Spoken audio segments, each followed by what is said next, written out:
Deliveries go through the back entrance, the young man at the reception desk told me without even looking up from his screen. I nodded once and held the cardboard box a little tighter against my chest, the same way I used to hold packages when I actually was making deliveries decades ago. Though back then the company consisted of one rusty pickup truck, a rented storage unit outside Des Moines, and a man stubborn enough to believe he could build something lasting out of long hours and cold Midwest mornings. The lobby around me gleamed with polished marble floors and tall glass windows that stretched nearly 30 feet to the ceiling, letting the pale Monday sunlight spill across the Carter Logistics headquarters like it belonged there, like the building had always existed and had not been slowly built over 30 years by thousands of early mornings and late nights. The receptionist finally glanced up and gave me the kind of polite half-smile people reserve for someone they assume is temporary. "You can leave the package over there," she said, pointing toward a side table near the security desk.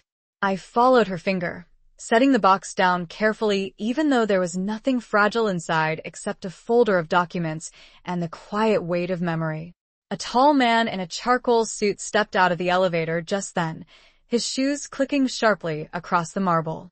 He looked confident in the way people often do when they believe the building they stand in was always theirs. His name, as I would soon hear someone call out, was Jason Carter, operations manager, 30-something, expensive haircut, the kind of man who had never once driven 12 straight hours through a snowstorm to deliver freight because a client needed it by sunrise. He slowed when he saw me standing beside the table. His eyes moved from my worn jacket to the box and back to my face. "New delivery guy?" he asked the receptionist. She shrugged lightly. "Looks like it." Jason gave a short laugh that carried just far enough across the lobby for two assistants near the coffee station to glance over. "Doc's in the back, sir," he told me, gesturing toward the hallway that led to the loading area. "Next time you'll want to check in there instead of wandering into the front lobby." I nodded again, calm, patient, the way a man becomes after enough years watching people underestimate him. "Appreciate the tip," I said quietly. Jason was already turning away, adjusting the cuff of his suit, as if the matter had been settled. The elevator doors opened again, and several executives stepped out, talking about quarterly numbers and shipment delays. No one paid much attention to the older man by the table with the cardboard box. I didn't mind. In fact, I preferred it that way. Because in exactly 8 minutes, the board meeting on the 42nd floor was scheduled to begin. And when those elevator doors opened again upstairs, the same people who thought I was the new delivery guy were about to discover something they clearly hadn't bothered to check first. The elevator ride to the 42nd floor took less than 30 seconds, but it gave me enough time to watch the reflection of the city slide across the polished steel doors and remember how different things looked the first time I signed the lease for our very first warehouse 31 years ago.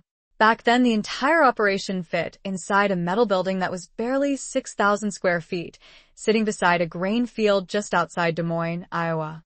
In the winter, the wind pushed snow through the gaps in the loading doors, and in the summer, the heat made the concrete floor feel like it was breathing. I used to arrive before sunrise, coffee in a thermos, clipboard in one hand, checking invoices while waiting for the first trucks to roll in. I was the dispatcher, the driver, the mechanic, and sometimes the janitor if the place got messy enough. Those early years had a rhythm to them that only people who build something from nothing truly understand. Every mile mattered. Every customer mattered. And every employee mattered because when your team is only 4 people strong, losing one driver means the entire week falls apart. The elevator chimed softly as the doors opened onto the executive floor, where the air always smelled faintly of polished wood and fresh coffee. A young assistant behind the reception desk looked up, then quickly stood. Her eyes widened slightly as she recognized me, though she tried to hide the surprise behind a professional smile. "Good morning, Mr. Whitmore," she said. "The board members are starting to arrive." I nodded and stepped out, carrying the same cardboard box that had apparently convinced half the lobby that I belonged at the loading dock. Down the hall, the large glass doors of the conference room were still closed, but I could see movement inside as several executives placed tablets and folders along the long walnut table that dominated the room. Through the glass, I recognized most of the faces. The chief financial officer, who had joined 8 years ago when the company expanded to the West Coast. The logistics director, who once started as a driver in Kansas City. Two outside investors who had bought minority shares during the last expansion phase. It had been almost 5 years since I stepped away from daily operations, handing over responsibilities to a younger management team that promised to carry the company into its next chapter. Retirement had sounded like a simple word at the time, something that meant fewer flights, fewer meetings, maybe more quiet mornings at the lake house in northern Minnesota, where the water stayed still enough to reflect the sunrise like a mirror. But ownership has a strange way of keeping a man connected long after he stops coming to the office every day. When you hold the largest share of a company, every quarterly report still feels personal. Every decision echoes a little louder. And lately, the numbers in those reports had not been sitting right with me. Rising costs that did not match the shipping volumes. Contracts that seemed unusually generous on one side. Small details that most people might overlook, but when you spend 3 decades studying balance sheets and freight schedules, patterns begin to stand out the way cracks appear in a windshield after a long highway drive. I walked slowly toward the conference room doors, setting the box on a side table outside the entrance. Inside it were copies of the same financial summaries that had kept me awake for the last 2 nights, each page marked with small notes and the margins written in careful handwriting. The assistant approached quietly. "Would you like coffee before the meeting begins, Mr. Whitmore?" she asked. "Black is fine," I replied. As she walked away, I glanced through the glass again just as the elevator at the far end of the hallway opened and several more executives stepped out. Among them was Jason Carter, adjusting the sleeve of his charcoal suit as he spoke confidently to the chief financial officer beside him. He had not noticed me yet, but he would in a moment, because the board meeting was about to begin, and once those doors opened, the quiet misunderstanding waiting downstairs in the lobby was about to follow him all the way into the room. The hallway outside the conference room grew quieter as the last few executives arrived, their voices lowering into the careful tones people use before important meetings. Jason Carter stepped off the elevator with the same confident stride I had noticed earlier in the lobby, speaking animatedly to the chief financial officer about shipment delays along the West Coast routes. He was explaining something about rising fuel contracts and seasonal adjustments, using the kind of polished language that sounds convincing until someone who actually understands the numbers begins asking questions. I remained standing beside the side table, holding my coffee and watching the glass doors of the conference room as if I were simply waiting for instructions. Jason finally noticed me.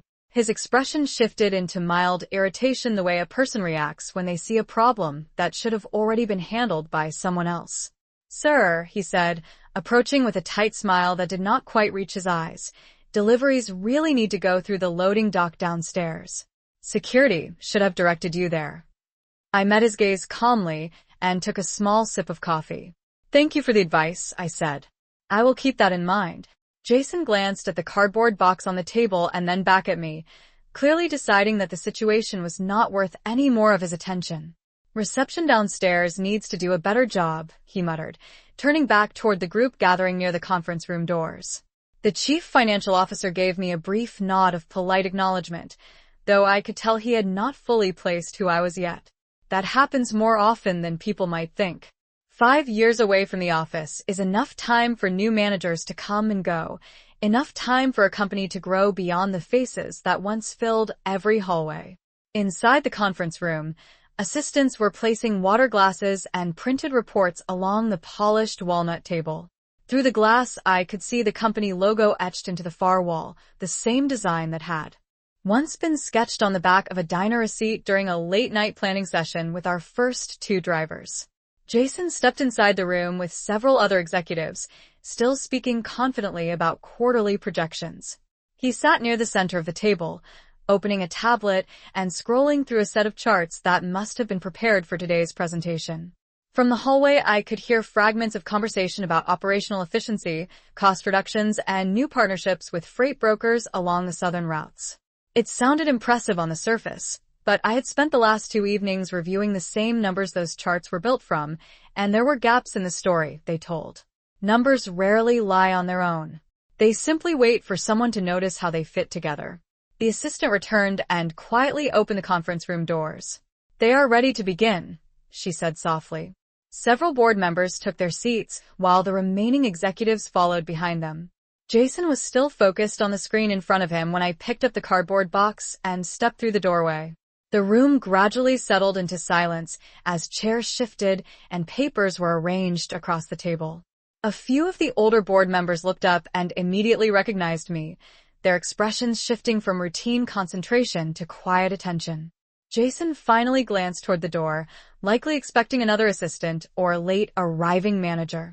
Instead, he saw the same older man from the lobby walk calmly to the head of the table and place a cardboard box beside the chairman's chair. For a moment, he looked confused, as if a detail in the scene did not quite match the assumptions he had made earlier that morning. Then I pulled out the chair at the head of the table and sat down. I placed both hands on the table and looked around the room slowly, giving each person a moment to adjust to what they were seeing. Some of the older board members nodded respectfully, while others straightened in their chairs with the quiet recognition that comes when the person who built something walks back into the room where decisions are being made about it. Jason Carter had not moved yet. His tablet was still in his hands, though his attention was no longer on the screen. His eyes shifted between me and the small brass nameplate sitting in front of the chair where I had just taken my seat. Daniel Whitmore, founder, chairman. For a brief second, the room held a silence that felt almost physical, the kind of pause that happens when assumptions collapse and people realize they may have spoken too quickly earlier in the day. I opened the cardboard box beside my chair and removed several folders, sliding them neatly across the table toward the board members seated nearby. "Good morning, everyone," I said calmly. "I appreciate you making the time for this meeting." My voice sounded steady, the same way it had sounded in hundreds of meetings before this one, though I noticed that several executives who had been talking confidently just minutes earlier were now sitting a little straighter. Jason slowly set his tablet down. His earlier confidence had not completely disappeared, but it had clearly shifted into something more cautious. The chief financial officer cleared his throat and glanced toward me as if waiting for permission to begin the agenda. I nodded once. "Let us go ahead and start with the quarterly overview," I said. Papers rustled around the table as people opened their reports.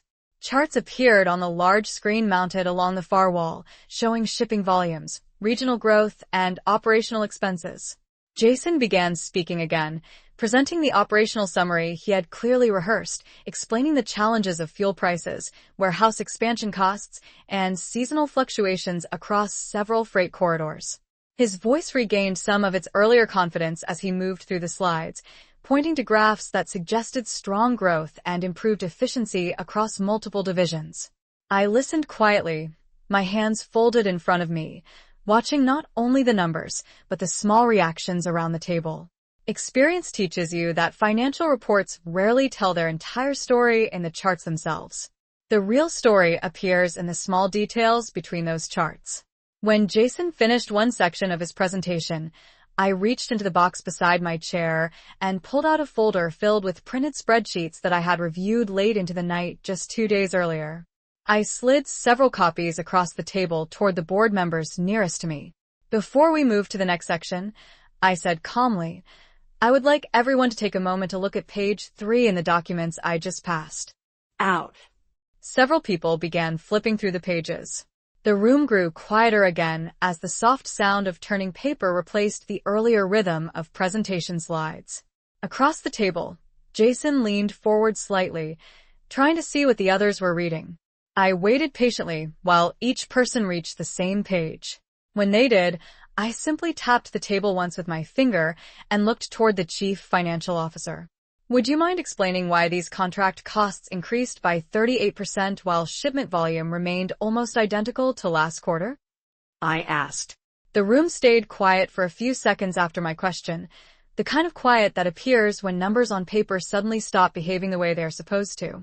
The chief financial officer adjusted his glasses and leaned closer to the document in front of him, tracing the column with his finger as if the answer might appear if he looked carefully enough. "That increase is related to new carrier partnerships," he said slowly. "Several regional freight agreements were renegotiated this quarter." I nodded slightly, as if the explanation sounded reasonable, though I could already see a few board members glancing back and forth between the columns on the page. 38% was not a small change. It was the kind of change that usually came with a detailed explanation, multiple approval signatures, and a presentation long enough to justify every dollar. Jason Carter leaned forward in his chair and spoke before the chief financial officer could continue. The logistics market has shifted significantly over the last year, he said, his voice steady again as if he had stepped back into familiar territory. Fuel costs, driver shortages, and contract restructuring have affected everyone in the industry. Several executives nodded at that explanation. It sounded professional. It sounded confident. And for someone who had only been watching the business from the outside, it might even have sounded convincing.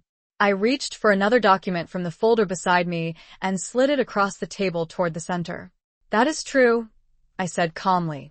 Fuel prices do fluctuate. Labor shortages do create pressure. But those factors tend to affect every contract in similar ways.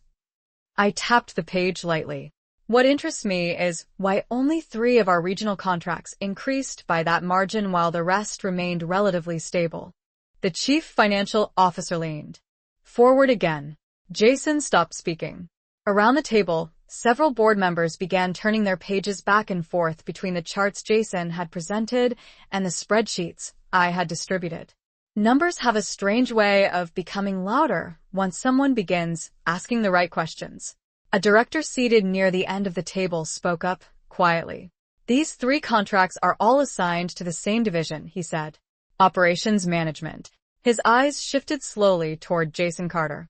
Jason's expression remained controlled, but I noticed his shoulders tighten slightly. Those agreements were negotiated quickly to secure shipping capacity, Jason replied. If we had waited for longer approvals, we might have lost the routes entirely. I listened without interrupting. For a moment, the explanation seemed to settle the room again. Then I opened the last folder inside the cardboard box and removed a thin set of printed emails that had arrived in my inbox 2 weeks earlier from one of our warehouse supervisors in Kansas City. I slid those pages across the table as well. That is interesting, I said quietly, because according to these reports from our regional supervisors, the routes connected to those contracts were never at risk of closing. In fact, they were already operating at full capacity with our existing carriers. The silence returned, heavier this time. Jason looked down at the papers now being passed across the table toward him. His earlier confidence did not disappear, but it shifted again into something more careful. The chief financial officer looked from Jason to the documents and back again. I folded my hands calmly on the table and allowed the room to study the numbers for themselves. Experience had taught me that the truth rarely needs a raised voice. It only needs patience and a few well-placed questions. The silence around the table did not break immediately. It stretched long enough for several people to reread the same lines again, as if hoping the numbers would rearrange themselves into something more comfortable. Jason Carter finally picked up the printed emails and scanned the first page quickly, then the second. His expression stayed composed, but the careful rhythm he had used earlier during his presentation was gone. These emails are from a regional supervisor, he said after a moment. Operational reports from the field do not always reflect the strategic decisions happening at the executive level. His tone remained controlled, though it carried a slight edge now, the kind that appears when someone feels the ground shifting under a conversation they thought they were leading. I nodded once, allowing his explanation to settle across the table. That is true, I said. Field reports do not always show the full picture. That is why I spent the last 2 nights reviewing every contract connected to those routes. I reached into the box beside my chair and removed one final document, a single-page summary that I placed in the center of the table where everyone could see it. The paper listed the 3 contracts we had just discussed, along with the companies that had received them. For a few seconds, no one spoke. Then one of the board members leaned forward and read the names aloud quietly. Redbridge Freight Solutions. Mid-State Carrier Group. Prairie Link Logistics. He looked up slowly. All 3 of these companies were registered within the last 18 months. Another board member began scrolling through a database on his tablet. And according to public records, he added, all 3 are managed through the same holding address in Denver. Jason sat very still now. The chief financial officer looked from the document to Jason and then back again, his expression no longer neutral. Jason, he said carefully, Did your department recommend these carriers? Jason cleared his throat and adjusted the papers in front of him, buying himself a moment to respond. They were new providers offering competitive capacity during a tight market period, he said. The contracts allowed us to secure routes that might otherwise have been delayed. I folded my hands calmly and leaned back slightly in my chair. That explanation might be easier to accept, I said quietly, if those carriers had actually been moving freight. Several heads turned toward me. I tapped the final line of the document. According to our warehouse tracking system, only 12% of the shipments assigned to those contracts were ever handled by those companies. The remaining 88% were completed by our existing carriers at standard rates. The words settled slowly into the room. The chief financial officer's eyes moved back to the page. One of the directors lowered his glasses and read the numbers again more carefully. Jason did not speak immediately this time. The confident rhythm he had used earlier in the meeting had completely disappeared now, replaced by a long pause that said more than any explanation could have. I glanced around the table at the board members who had spent years helping guide this company through expansion, mergers, and economic downturns. I believe, I said calmly, it would be wise for us to pause the rest of today's presentation until we fully understand how these contracts were approved and why they exist in the first place. No one spoke after that. The room remained still except for the faint hum of the air conditioning system above us and the quiet sound of someone shifting a chair near the far end of the table. I watched as several board members studied the documents again, comparing the numbers line by line as if the meaning might somehow change the second time they read them. It never does. Numbers are stubborn things.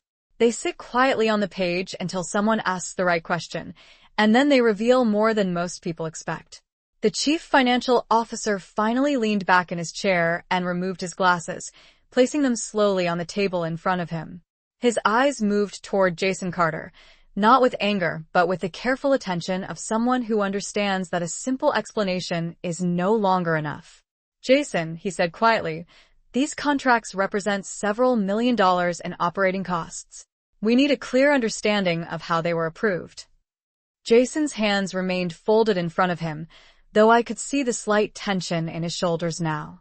He had walked into this room earlier expecting to deliver a confident presentation about efficiency and growth. Instead, he was now sitting in the center of a conversation that had shifted in a direction he clearly had not planned for. The agreements were processed through the standard approval structure, he replied. My department submitted the recommendations, and the contracts were reviewed internally. One of the directors sitting near the window slowly turned his tablet around so that the rest of the board could see the screen. Internal approval usually includes documentation from procurement and compliance, he said calmly. So far, we have not found those signatures attached to these agreements. The chief financial officer looked down again at the printed pages in front of him. And according to the payment records, he added, these carriers received full contract payments even when our existing partners completed the shipments. The room grew even quieter. I did not interrupt the exchange. After 3 decades in business, I had learned that sometimes the most effective thing a person can do is simply allow the truth to unfold at its own pace. Jason finally glanced toward me, perhaps realizing that I had not raised my voice once during the entire conversation. With respect, he said carefully, operational decisions often require flexibility.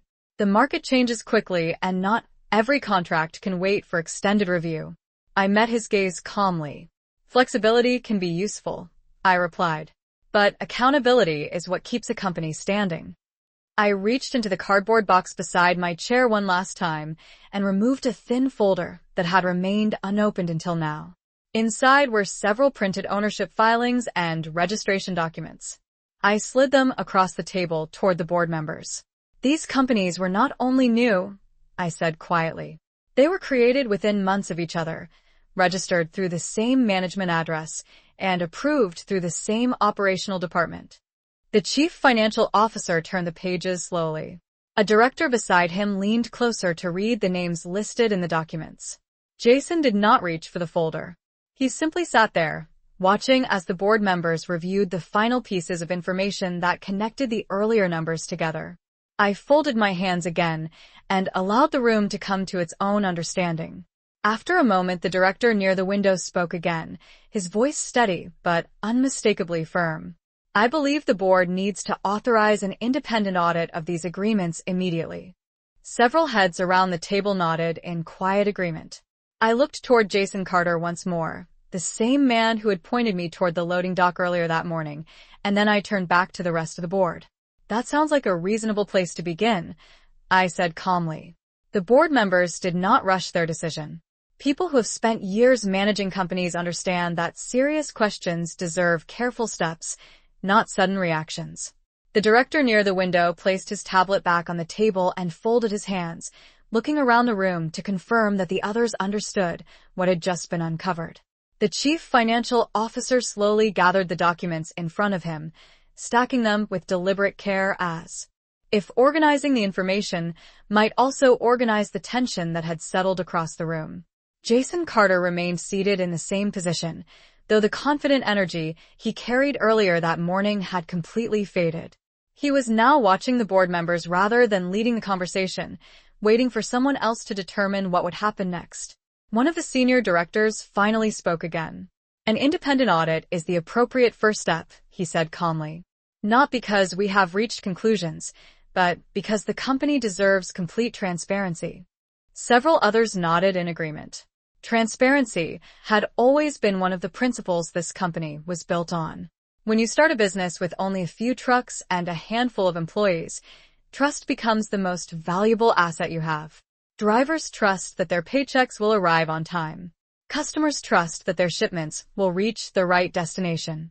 And employees trust that the people making decisions above them are protecting the company rather than quietly draining it. I leaned forward slightly and rested my hands on the table.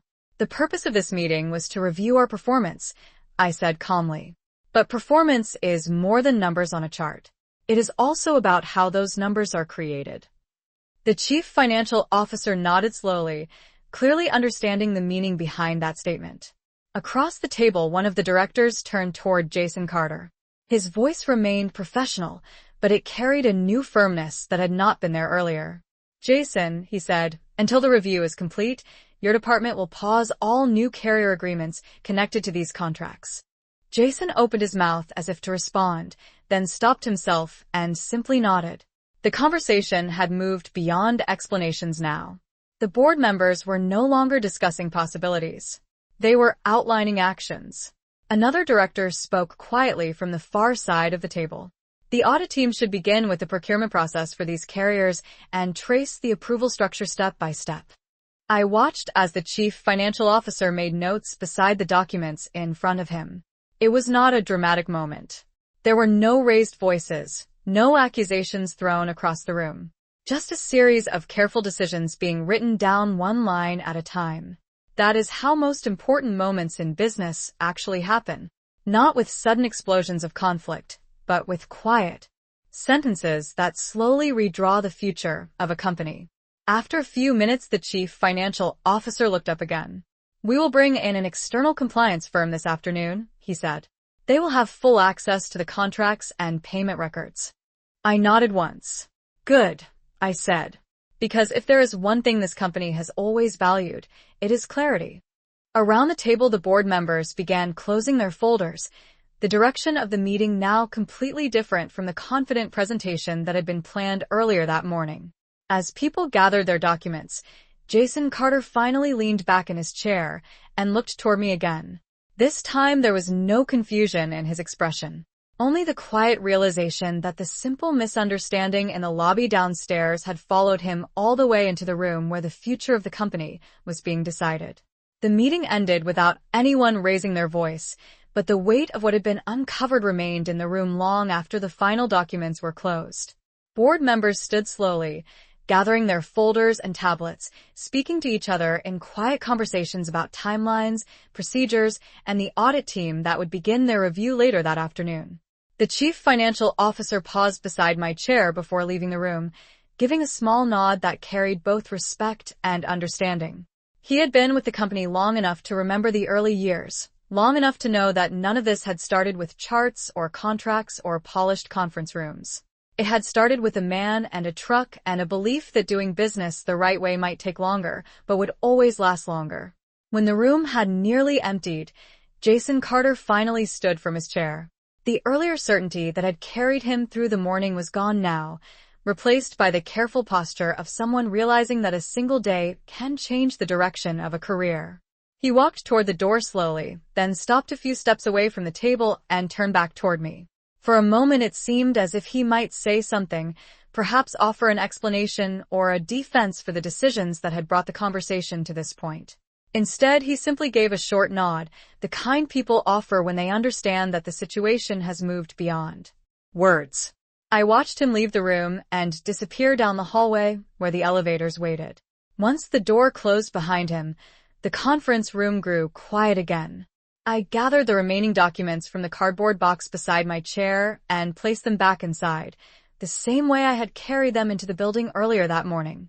Through the tall windows along the wall, I could see the city stretching out across the distance, rows of buildings and streets that had changed dramatically since the first time I drove through them with a truck full of freight and a notebook full of delivery addresses. Companies grow. Markets change. New people arrive with new ideas and ambitions. That is the natural rhythm of business. But some principles never change, no matter how large the company becomes. Accountability still matters. Integrity still matters. And the quiet details inside a balance sheet still tell the real story if someone is patient enough to read them carefully. I lifted the box and walked toward the door, leaving the head chair empty once again. Downstairs, the same polished lobby waited with its tall glass windows and marble floors. Employees moved through the space, carrying laptops and coffee cups, preparing for another ordinary workday inside a company that had taken 3 decades to build. As I stepped into the elevator and the doors closed, I thought briefly about the moment earlier that morning when someone had pointed me toward the loading dock as if I were simply another delivery driver passing through. In a way, the mistake was understandable. 30 years ago, that is exactly what I had been. And the truth is, building a company never really changes that part of you. It only teaches you that sometimes the person carrying the box into the building is the same person who built the building in the first place.